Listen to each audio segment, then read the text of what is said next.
Turn your back on them, their military will invade. Take your eye off the ball, and they will steal whatever they can.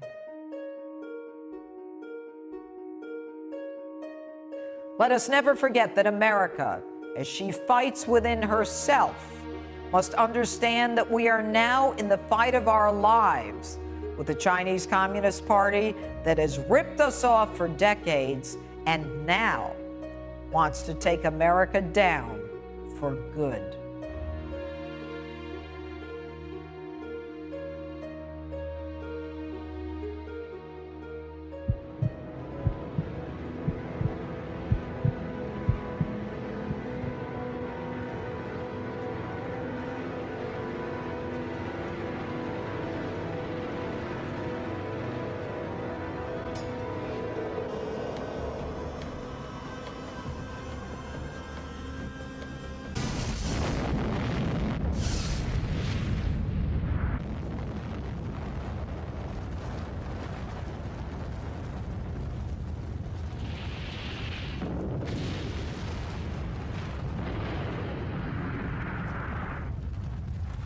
There's never been a more important time to come together as a nation.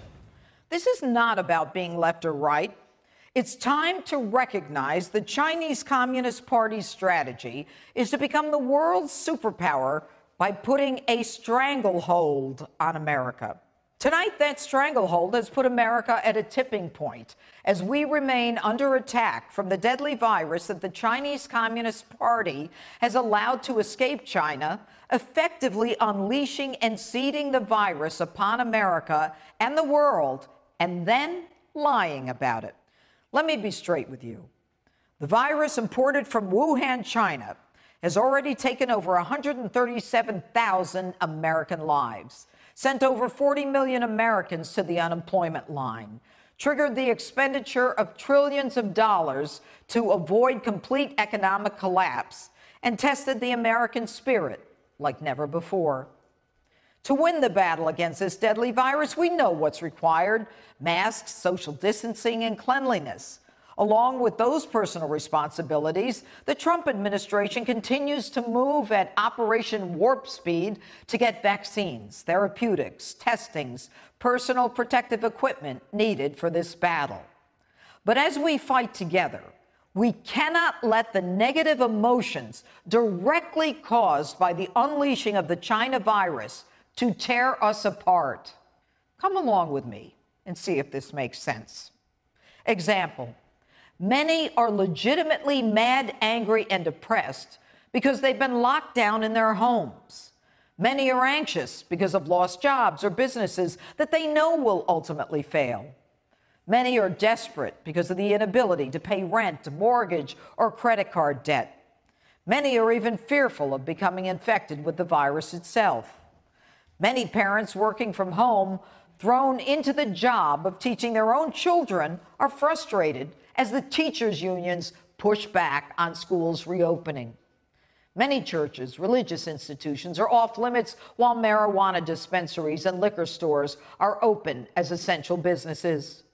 Many are unable to work out because of the refusal to allow gyms to reopen. And many grandparents, isolated as children and grandchildren, are not allowed to visit for fear of infecting them. These are all predictable and understandable reactions and emotions brought on by the China virus that has now teed up Americans to deal with issues that in another time we might have dealt with differently. Like the burning and looting of our cities because of racial unrest, the gunning down of innocent children in war zones like Chicago, Minneapolis, Baltimore, and now New York. Protests devolving literally into a cultural revolution as statues are torn down, businesses are burnt to the ground, religious institutions are vandalized, as anarchists attempt to literally erase our history. Like the rise of mindless mobs that would rather burn our history books than read them. This cancel culture has declared war on free expression and our First Amendment rights. This isn't just a blip in our history, Americans going a bit nuts. This is American self-immolation and self-destruction. It is the achievement of the goal of the Chinese Communist Party. So what now?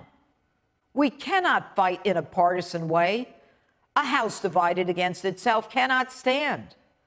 This nation is in the fight of its life with the Chinese Communist Party that, in addition to the virus, has ripped us off for decades. Last week, Attorney General William Barr delivered one of the most powerful speeches of a rising China ever delivered by an American government official. China's communist government has perfected a wide array of predatory and often unlawful tactics: currency manipulation, tariffs, quotas, state-led strategic investment and acquisition, theft and forced transfer of intellectual property, state subsidies, dumping, cyber attacks, and industrial espionage.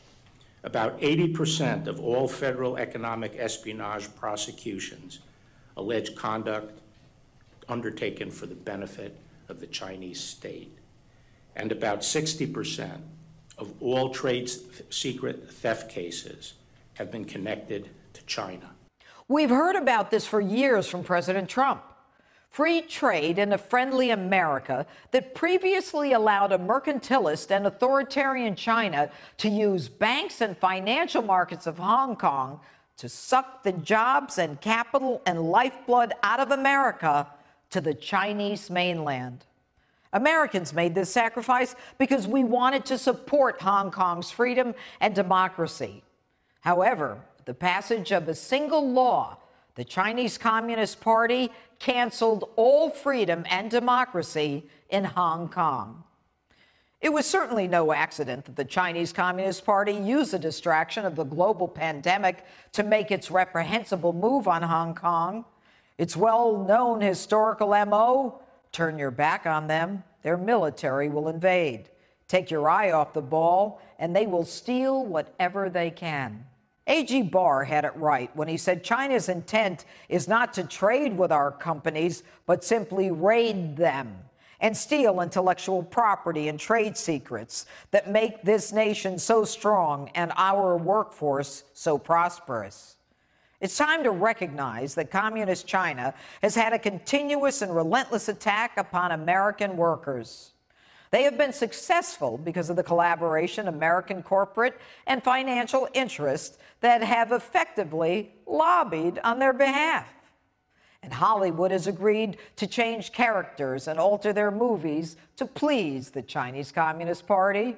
American big tech companies have allowed themselves to become pawns of Chinese influence, helping the Chinese Party build the Great Firewall of China, the world's most sophisticated system for internet surveillance and censorship. So, let us never forget, as we experience these turbulent times, that it was the Chinese Communist Party that lied and allowed this virus to spread and is now tearing our very society apart. As hard as they may lobby to be recognized as a peaceful sovereign nation, during the pandemic, they hoarded the masks for themselves and then attempted to exploit the shortage for propaganda purposes and shipped often defective equipment and then required foreign leaders to thank Beijing for the shipments. Let us never forget that this nation, the world's greatest superpower, will be on its knees to this regime if we don't immediately take our medical supply chain from them. China is our largest supplier of medical devices. America also depends on the Chinese supply chain, especially pharmaceuticals. Should China decide to limit or restrict these supplies, we are in trouble. Let us never forget that America, as she fights within herself, must understand that we are now in the fight of our lives with the Chinese Communist Party that has ripped us off for decades and now wants to take America down for good.